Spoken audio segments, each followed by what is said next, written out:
Bang Fahri, kemarin ngelihat debat Pamungkas, gimana gambarannya? Cukup puas nggak? Saya kira sangat puas ya, dan kayaknya itu adalah penampilan terbaik Pak Prabowo juga ya, karena dia sangat tenang, dia address semua hal ya. Dan saya lihat itu pidato penutupnya itu pamungkas gitu. Jadi ada 3 bagian dari pidatonya. Itu pertama, minta maaf. Kedua, berterima kasih kepada yang berjasa, para pemimpin Indonesia. Dan yang ketiga, dia janji akan mempersatukan bangsa. Yang suka, tidak suka, yang tidak percaya nggak apa-apa. Tapi saya mau menyelesaikan masalah-masalah bangsa. Kemiskinan, korupsi, dan sebagainya. Jadi saya kira itu padat ya, dan keluar dari hati menurut saya sih ya. Sehingga dugaan saya sih setelah semalam itu banyak migrasi dari kiri dan kanan ke Pak Prabowo gitu. Nah itu dia yang kemudian jadi pertanyaan. Karena debat itu kan biasanya selalu panas, selalu bawa isu-isu pribadi, bahkan sampai soal isu kepemilikan lahan yang terakhir. Yang kemudian jadi pertanyaan, kok kemarin kondusif banget, apa jangan-jangan ini strategi memang?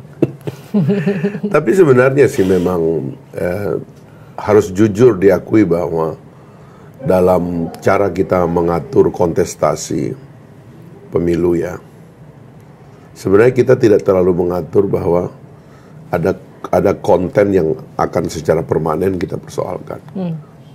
Sehingga memang sebenarnya kalau tiba-tiba kayak kita nggak punya konten untuk diperdebatkan, ya memang konsekuensi dari sistem yang tidak mengatur pertarungan ini secara bertahap gitu.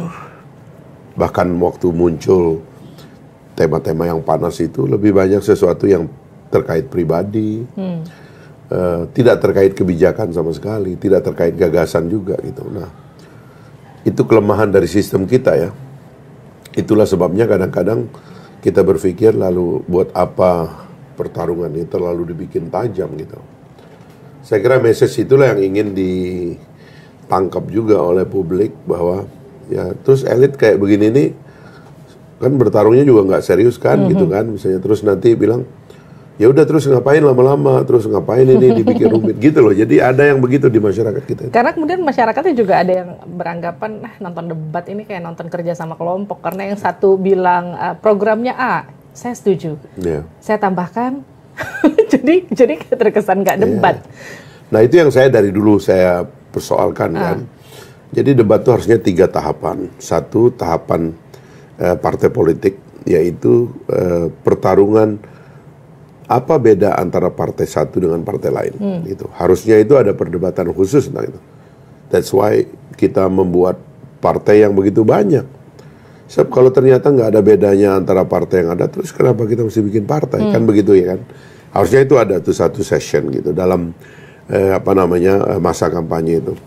Nah yang kedua itu ya perdebatan tentang cara kerja gitu. Jadi apa beda antara cara kerja partai yang satu dengan partai yang lain gitu. Terus nanti dia ceritakan, nah di sini adalah bab-bab tentang bagaimana mereka mendelivery janji dan bagaimana mengeksekusinya dan sebagainya. Itu akan jadi pertanyaan publik. Menjadi seru lah itu karena akan ada perbedaan kan.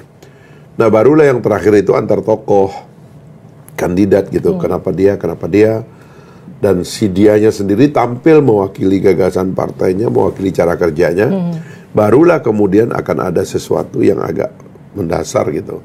Nah kita enggak, kita bikin threshold 20%, lompat orangnya itu tinggal 3 pasang. Lumayan daripada yang lalu tinggal 2 pasang. Sehingga kita terlalu cepat lari ke orang, ke isu orang, ya kan?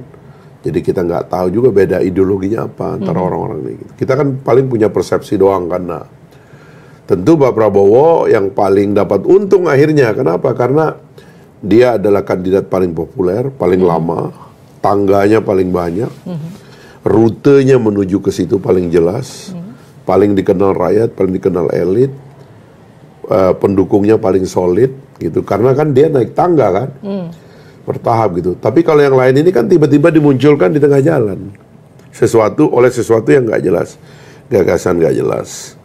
Jaringan kerja partai aja ternyata kan masih ada di dalam pemerintah. Menyerang pemerintah saya di dalam. Kayak kesulitan Pak Mahfud kan terakhir kan. Nyerang dia nyerang bidang Polkam yang dia pimpin. Akhirnya kan bingung dan akhirnya mundur. Tapi udah telat. Nasi udah jadi bubur semuanya. Saya kira itulah penyebabnya kemudian Pak Prabowo sangat diuntungkan oleh situasi ini.